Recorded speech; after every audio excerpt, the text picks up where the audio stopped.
Tekereza umuntu akubwiye ko mu gihugu cyawe bitemewe kuririmba, kubyina cyangwa guhoberana n'umuntu ukunda. Muri Iran si uko bitemewe gusa, ahubwo bifatwa nk'icyaha, icyaha gishobora guhanishwa igifungo, gukubitwa ikiboko cyangwa se kwicwa. Uyu munsi ugiye kumenya amategeko akabije kandi ateye ubwoba ubutegetsi bwa Iran bushyiraho ku baturage babwo. Amwe muri aya aratangaje ku buryo asa naho yahimbwe, gusa yose ashyirwa mu bikorwa kandi yose afite abantu nyabo yayogoje.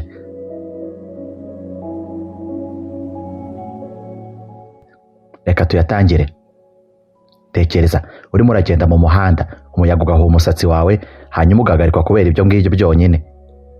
Muri Iran icyo si igitekerezo cyo kwandika umugani, ahubwo ni ku isi y'igitugu yatekerejwe mu bitabo n'ubuzima bwa buri munsi. Kuva mu mwaka wa 1983 kwambara hijab ni itegeko ku bagore bose, harimo n'abakobwa bafite imyaka 7 yonyine. Ntabwo ari inama babagira, ni ingingo imwe mu mategeko aho bategeka igitsina gore kwikwiza mu mutwe. Kuryica bishobora gutuma uhita ujyanwa mu buroko cyangwa mu buruhukiro bw'abapfuye. Babyita ko ari ukuyobora abantu babaganisha heza, gusa mu by'ukuri usanga ari uburyo bwo gukwirakwiza ubwoba. Abapolisi bashinzwe imyitwarire baba bazenguruka mu mihanda n'amaguru, kuri moto ndetse bakanakoresha drone bashakisha abantu umusatsi wabo ugaragara hanze, abafite amapantaro afashe cyane ku mubiri, abisize makiyaje igaragara cyangwa ikintu cyose babona ko kibangamira idini rya Islam. Kamera zifite ikoranabuhanga ryo kumenya amasura zashyizweho na leta zitagamije umutekano rusange, ahubwo n'amaso atagaragara y'ubutegetsi ashakisha uwagaragaje byinshi birenze ibyo wemerewe. Muri Nzeri 2022, Mahsa Amini, umugore w'umukurde w'imyaka 22, yari agiye gusura Tehran. Yafashwe n'abapolisi. Impamvu: kwambara hijab nabi. Nyuma y'iminsi 3 yonyine yari amaze kwitaba Imana. Leta yavuze ko yazize umutima, ariko amashusho yasohotse mu ibanga agaragaza ko bishobora kuba byari bikubiyemo gukubitwa. Ibyo byose kubera igitambaro cyo ku mutwe. Muri Iran umusatsi ugaragara nk'ikimenyetso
ruhame bishobora gufatwa nk'imyitwarire iteye isoni cyangwa icyaha kibangamira imyitwarire myiza mu ruhame. Igihano ntabwo ari amagambo gusa, bishobora kuganisha ku gifungo, ihazabu cyangwa gukubitwa ibiboko byinshi. Mu rubanza rumwe rwateye benshi ubwoba, umusore n'inkumi bafashwe nyuma yo guhoberana mu ruhame mu birori byo gusezerana kwabo. Bashinjwe imyitwarire idakwiye maze bakatirwa gukubitwa ibiboko 74 buri wese. Ubuyobozi bwashakaga kohereza ubutumwa busobanutse. Ntabwo byari bihagije kubahana gusa, bagombaga no guteshwa agaciro.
Gukwirakwiza ruswa ku isi. Yamaze umwaka urenga mu buroko, ahatirwa gusaba imbabazi ku mugaragaro kandi abuzwa gukoresha imbuga nkoranyambaga. Gusa ntabwo ari we wenyine. Abagore benshi bagiye bahamagazwa n'ubutegetsi nyuma yo gushyira amafoto yabo badafite hijab niyo baba bari mu ngo zabo. Abandi bagiye bahatirwa gufunga konti zabo zo ku mbuga nkoranyambaga, gusaba imbabazi zitesha agaciro cyangwa gutanga telefone zabo ngo zisuzumwe. Rimwe na rimwe kugenzura ntabwo biva muri leta gusa. Abaturanyi, abo mukorana cyangwa abo mu muryango bafite ibitekerezo bikomeye nibo akenshi batanga amakuru.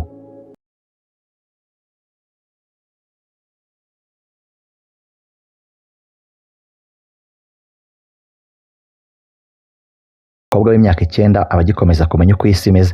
Gusa muri Repubulika ya Kisilamu ya Iran ashobora kuba amaze gufatwa nk'uwiteguye gushyingirwa. Nubwo itegeko rivuga ko imyaka ntarengwa yo gushyingirwa ku bakobwa ari 15.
ndetse rimwe na rimwe bagahabwa urupfu.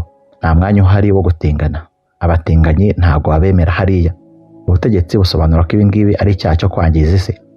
Icyo cyaha kiragutse cyane ku buryo gishobora gukoreshwa mu bihe byinshi. Muri 2022 abagabo 2 barishwe mu ibanga bashinjwa gukora imibonano mpuzabitsina bahuje igitsina. Amazina yabo ntabwo yatangajwe ku mugaragaro. Nta rubanza rugaragara bigeze bageraho. Abaharanira uburenganzira bwa muntu bavuze ko urubanza rwabo rwari rwihishe kandi batatanze amahirwe yo kwiregura. Ntabwo bari abanyabyaha, nuko bakundanaga. Abandi benshi babaho mu bwihisho, bahindura imijyi, bahisha umubano wabo kandi bakabaho ubuzima bubiri. Muri iki gihugu imiryango iharanira uburenganzira bw'abana bahuje ibitsina irabujijwe. Abarwanashyaka bayo barafungwa kandi kugerageza kwigaragaza bifatwa nko kwigira umunyaburayi cyangwa umunyamerika.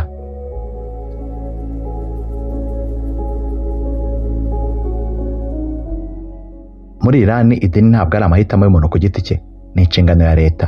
Guhindura idini cyane cyane uvuye muri Islam ujya mu Bukristo cyangwa mu idini rya Baha bifatwa nk'icyaha cy'ubuhakanyi. Icyo cyaha gishobora guhanishwa igifungo cyangwa se urupfu. Itegeko nshinga rya Iran ryemera gusa amadini agera kuri 4: Abashia b'Abayisilamu, Abakristo b'Abaorthodox, Abayahudi hamwe na Zoroastrianism. Niyo madini yemeye gukorera muri Iran. Gusa mu by'ukuri ibikorwa byo kwamamaza idini rishya, gusengera mu ngo cyangwa mu ibanga cyangwa kubatiza abantu bishobora kugutera gufungwa ako kanya. Iyo wahinduye idini wari umusilamu mbere, ibyago byo kwicwa biriyongera. Urubanza rumwe ruzwi cyane ni urw'umupasiteri Youssef Nadarkhani yakatiwe urupfu muri 2010 azira icyaha cyo kuva muri Islam. Nyuma y'igitutu mpuzamahanga igihano cy'urupfu cyakuweho. Gusa yamaze imyaka myinshi muri gereza kandi yongeye gufungwa muri